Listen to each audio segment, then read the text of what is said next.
ابھی آج کل ایک مثال ہمیشہ میں غامدی صاحب کی دیتا ہوں. غامدی صاحب کی ایک سیریز چل رہی ہے کہ ان کی 23 چیزوں کے اعتراضات کے جوابات. اس میں ریسنٹلی انہوں نے ریکارڈنگ جو کروائی ہے وہ حضرت عیسیٰ علیہ السلام کے واپس آنے کے اوپر ہیں. انہوں نے اپنے دلائل دیے ہیں. تو کوشچن یہاں پر مفتی صاحب سوال یہ ہوتا ہے کہ یہ ہمارا عقیدہ ہے جس میں آپ نے ایک جگہ یہ بھی فرمایا کہ اس کے اوپر تو کفر کا بھی, اگر جو اس کو نہیں مانتا وہ کفر کا شبہ ہوتا ہے کبھی کبھی.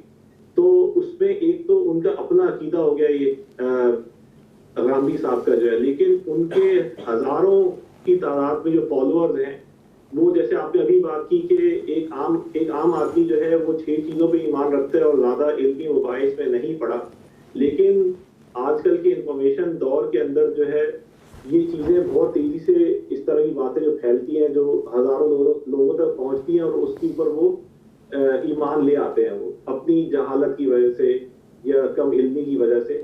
تو ایک تو آدمی کا اپنا عقیدہ ہے جو گمراہی کو پھیلا رہا ہے یا کفریہ نظریات کو پھیلا رہا ہے, لیکن دوسری طرف ایک مسلمان جو کہ پہلے مسلمان تھا لیکن ان کی بات سن کے اس نے جو اس چیز کو ایکسیپٹ کر لیا تو وہ بھی گمراہی کے اندر داخل ہو گیا اپنی جہالت کی وجہ سے. دیکھیے خالد صاحب, ہم نے 6 چیزوں کا ذکر نہیں کیا, 6 کا لفظ ہی نہیں بولا.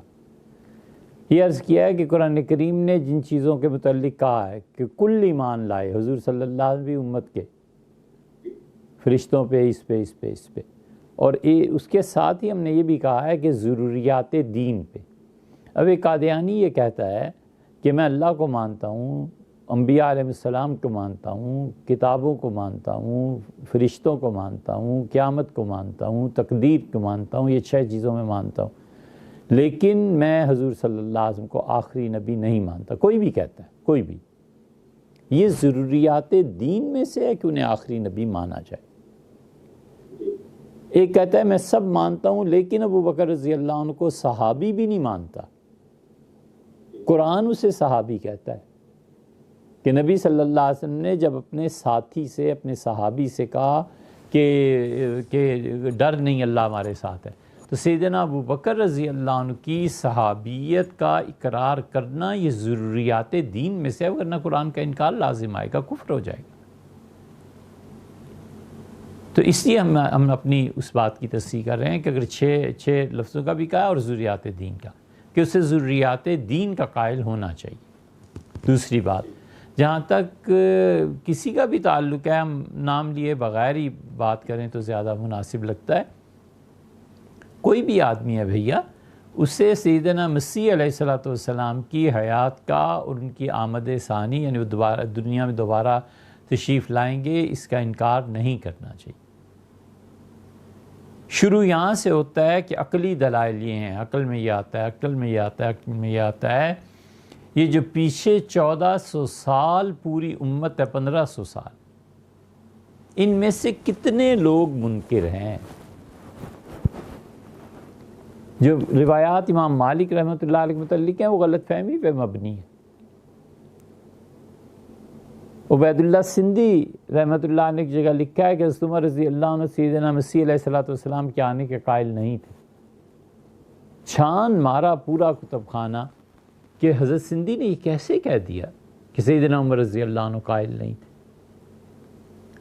اس کی وجہ یہ ہے کہ وہ تقریر ان کے شاگردوں نے لکھی ہے, اب وہ چھپ گئی ہے. قادیانی اسے بھی کہتے ہیں لوگ, مولانا عبید اللہ سندھی. یار جنہوں نے لکھی ہے, نقل کیا ہے, حضرت نے پتہ نہیں کیا کہا ہوگا, اس نے کیا لکھا ہوگا, کیا اس میں ترمیم تنسیخ ہوئی ہوگی, کیا ہوا ہوگا, کچھ پتہ نہیں. حضرت نے کہا مولانا سندھی نے, تو مولانا سندھی نے کہاں سے کہہ دیا ہے؟ سیدنا عمر رضی اللہ عنہ ان کے درمیان سینکڑوں سال کا وقفہ ہے, یہ ان کو کہاں سے مل گئی تھی یہ بات کہ آخر کسی کتاب میں ہی ہوگی نا, آج تک ہمیں تو نہ ملی. کم سے کم بھی 22-23 سال ہو گئے کہ یا اللہ کہیں تو یہ ہمیں تو نہ ملا. اچھا ابن حزم قائل نہیں تھا, فلاں کا 8-10 آدمیوں کے نام لیتے ہیں, اور ان کے مقابلے میں باقی پوری امت جو اس بات کی قائل ہے, یہ کیا کرتے رہے, انہیں نہیں پتا تھا کہ عقیدہ کیا ہے. حتیٰ کہ انہی فقہا نے جنہوں نے عقیدے پہ بحث کی, اہل سنہ نے, عبد القاہر کو آپ دیکھیں، جرجانی نے پوری کتاب لکھی ہے عقیدے پہ، اور اس کے آخر پہ کہتے ہیں کہ ہم اہل سنہ کا عقیدہ یہ ہے، یہ ہے، یہ ہے، یہ ہے، اور پھر اس پہ چلتے چلتے وہ لکھ گئے ہیں اسی پہ کہ سیدنا مسیح علیہ السلام کو ماننا یہ ہمارے عقائد میں داخل ہے، اور پھر ایک اور باب میں لکھا کہ فلاں جو انکار کرتے ہیں یہ کفر ہے، اور لکھا ہے ان کے دوبارہ آمد کا انکار کفر ہے۔ یہ کوئی چھوٹا سا مسئلہ نہیں ہے، یہ مسئلہ بہت بڑا ہے۔ جتنے حضرات کسی کی بھی پیروی کرتے ہیں، دیکھیں انہوں نے بھی اور ہم نے قبروں میں جانا۔ اگر یہ کفر اسلام کا جھگڑا نہیں ہے تو خدا مجھ سے پوچھے گا کہ نہیں پوچھے گا کہ تم کون ہوتے تھے کہ ایک چیز کو جو ایمان اور کفر کا مسئلہ نہیں تھا ایسے تم بیان کرتے رہے؟ مجھ سے بھی پوچھے گا نا، مجھے بھی تو سوچنا ہے، اور انہیں بھی سوچنا ہے، ان سے بھی پوچھے گا، تو کوئی نہیں بچا سکے گا، کوئی نہیں بچا سکے گا۔ اس لیے جنہوں نے بھی سیدنا مسیح علیہ السلام کے دوبارہ آنے پہ لکھا ہے، انہوں نے اللہ کی کتاب سے لے کر آخری زمانے تک کے لوگوں کے دلائل جمع کی۔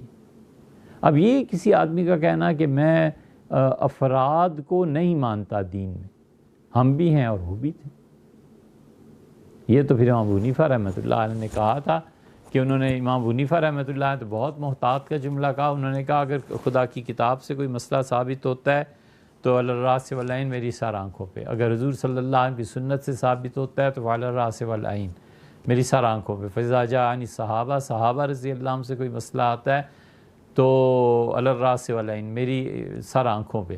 فاذا جاءنی التابعین، اور تابعین اگر کسی مسئلے کو بیان کریں تو ہم رجال ونحن رجال، وہ بھی مرد ہیں اور ہم بھی مرد۔ تو اس سے یہ کہہ کے رد نہیں کیا جا سکتا کہ جس نے جو بھی لکھا ہے میری تحقیق، آپ کی تحقیق ٹھیک نہیں ہے بھیا، پیچھے پوری امت بیٹھی ہوئی ہے، اور امت کے وہ لوگ بیٹھے ہوئے ہیں جو مجددین تھے اپنے زمانے کے، دین کی تجدید کرنے کے لیے آئے تھے۔ شاہ ولی اللہ ہیں، حضرت مجدد الفسانی سرہندی ہیں، ابن تیمیہ ہیں، ابن قیم ہیں، ابن کثیر ہیں، ابن رجب ہیں، اوپر اور بھی چلے جائیں تو پیچھے امام ذہبی ہیں۔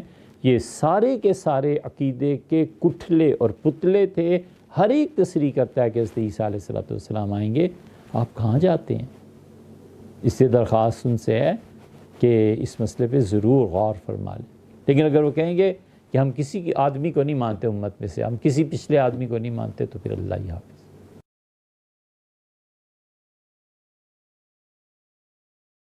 سبيل الدموع سبيل مريح